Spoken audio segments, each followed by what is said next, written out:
नमस्कार, जय हिंद। बात करते हैं गेहूं के उत्पाद करने के लिए कितने डिग्री तापमान चाहिए। आप जानते हो कि गेहूं को रबी फसल कहा जाता है। भारत में गेहूं भारी मात्रा में जो है उत्पाद किया जाता है, जिससे भारत को रोटी का टोकरी जो है, आप जानते होंगे पंजाब और हरियाणा को रोटी का टोकरी कहा जाता है, क्योंकि इस क्षेत्र में सबसे ज़्यादा जो है गेहूँ का उत्पाद होता है। तो बात करते हैं गेहूँ यानी कि विश्व में गेहूँ का सबसे बड़ा उत्पाद वाला देश कौन सा है। अगर विश्व लेवल पे बात करते हैं हम कि गेहूं का उत्पाद किस देश में होता है, विश्व में, याद रखिएगा विश्व में, वर्ल्ड में सबसे ज़्यादा वीट का गेहूं यानी वीट जो होता है उस गेहूं का उत्पाद कहाँ होता है। तो मैं बता दूं, वर्ल्ड में सबसे ज़्यादा जो गेहूं का उत्पाद होता है वो चीन में होता है। तो आप जानते होंगे जो विश्व में गेहूँ का उत्पाद सबसे ज़्यादा कौन सा देश है, तो चीन है। चाइना में सबसे ज़्यादा जो गेहूँ का उत्पाद होता है। चीन विश्व का सबसे शक्तिशाली देश आता है। तो बात करते हैं रोटी का टोकरी किस देश को कहा जाता है। रोटी का जो टोकरी है वो किस देश को कहते हैं, तो आप जानते होंगे भारत तथा पंजाब के हरियाणा रोटी का टोकरी कहलाता है। यानी भारत देश को रोटी का टोकरी कहते हैं। 80% जो है वो जनसंख्या भारत में विराजमान करती है। विश्व क्षेत्र में दूसरे नंबर पे आता है और विश्व 1 पे आता है चीन, जानते होंगे आप, चाइना में। तो बात करते हैं भारत में सबसे ज़्यादा जो क्षेत्र है वो प्रोडक्शन ऑफ मैनेजमेंट में गेहूं को और चावल को विशेष महत्व दिया गया। पश्चिम बंगाल में और बिहार में चावल का उत्पाद भारी मात्रा में होता है, जबकि बात करते हैं हरियाणा में और राजस्थान में, हरियाणा में और पंजाब में आपका जो है वो सबसे ज़्यादा गेहूँ होता है।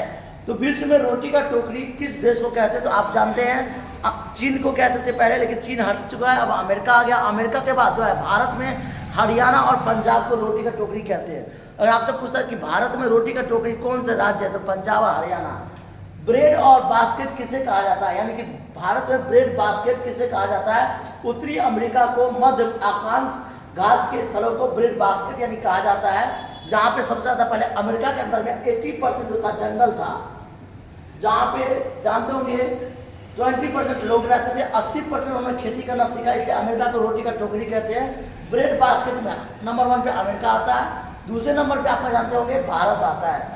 तो ब्रेड बास्केट किसी देश का वह क्षेत्र जहाँ किसी मिट्टी की समृद्धि और अनुकूल जलवायु के कारण बड़ी मात्रा में गेहूं का अन्य अनाज पैदा करता है। यानी कि अगर आ जाए ब्रेड बास्केट का अर्थ क्या होता है, ब्रेड बास्केट किससे कहते हैं, तो ब्रेड बास्केट किससे कहते हैं, ब्रेड बास्केट का अर्थ होता है वह क्षेत्र जो भारी मात्रा में गेहूं का उत्पाद करता है, उसे ब्रेड बास्केट कहते हैं। जानते होंगे ब्रेड बास्केट किसी क्षेत्र का वह क्षेत्र जहाँ पे सबसे ज़्यादा उस मिट्टी में यानी कि गेहूं का उत्पाद होता है, उसे ब्रेड बास्केट कहते हैं। कई बार क्वेश्चन आया है बीपीएससी एग्जाम में या एमटीएस में, सीजीएल में क्वेश्चन पूछ देता है कि ब्रेड बास्केट का अर्थ क्या होता है। तो वह क्षेत्र जहाँ भारी मात्रा में मिट्टी, उस क्षेत्र में जहाँ सबसे ज़्यादा जो है उस मिट्टी पे गेहूं का उत्पाद होता है, उसे ब्रेड बास्केट कहते हैं। भारत में सबसे ज़्यादा गेहूं का उत्पाद, यानी याद रखिएगा भारत में सबसे ज़्यादा गेहूं का उत्पाद किस राज्य में होता है, तो वो उत्तर प्रदेश है आपका, जहाँ जो है भारी मात्रा में गेहूं का उत्पाद होता है।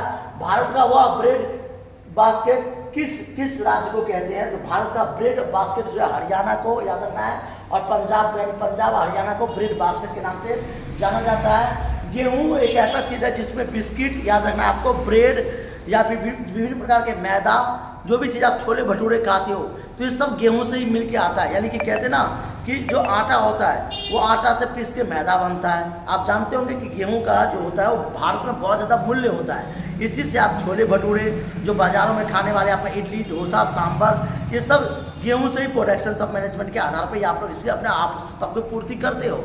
जितने आप दैनिक जीवन में ब्रेड हो गया आपका, या आपका रस हो गया, फेन हो गया, जो सुबह सुबह आप चाय नाश्ता करते हैं सुबह, बिस्किट हो गया, या आपका ब्रेड से ही प्रोडक्शन ऑफ मैनेजमेंट किया जाता है। तो भारत में सबसे ज़्यादा हरियाणा, याद रखना आपको, और पश्चिम जो है आपका पंजाब यानी हरियाणा और पंजाब, ये 2 क्षेत्र ऐसे जहाँ सबसे ज़्यादा गेहूं का उत्पाद होता है। और तीसरे नंबर पर वो आता है उत्तर प्रदेश आपका। अगर आप भारत के क्षेत्र में देखें तो उत्तर प्रदेश आता है, और उसके बाद आता है पंजाब हरियाणा। रबी फसल को कौन कौन सी फसल कहा जाता है, कौन कौन से फसल में रबी फसल आते हैं, तो गेहूँ आ गया, जो आलू चना अलसी मटर, ये सारे जो फसल आपके रबी फसल आता है। खरीफ फसल में आपका चावल आ जाएगा, ये आपका खरीफ फसल आ जाएगा, और जायद फसल में आपका दाल हो गया, चना हो गया, एक्सेट्रा हो गया। जान सकते हैं कि ऐसे क्वेश्चंस आपके बीपीएससी एग्जाम में पूछ देते हैं, आप लोग माइंड डाइवर्ट कर जाते हो, हॉपलेस हो जाते हो।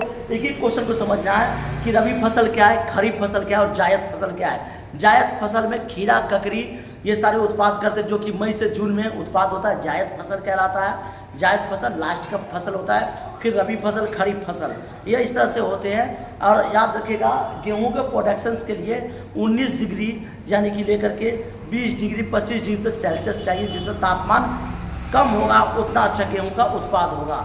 आप जितना अच्छा ठंड पड़ेगा उतना अच्छा गेहूं का उत्पाद होता है। तो आप जानते हैं गेहूं का फसल भारत का एक मुख्य फसल आता है। थैंक यू, जय भारत।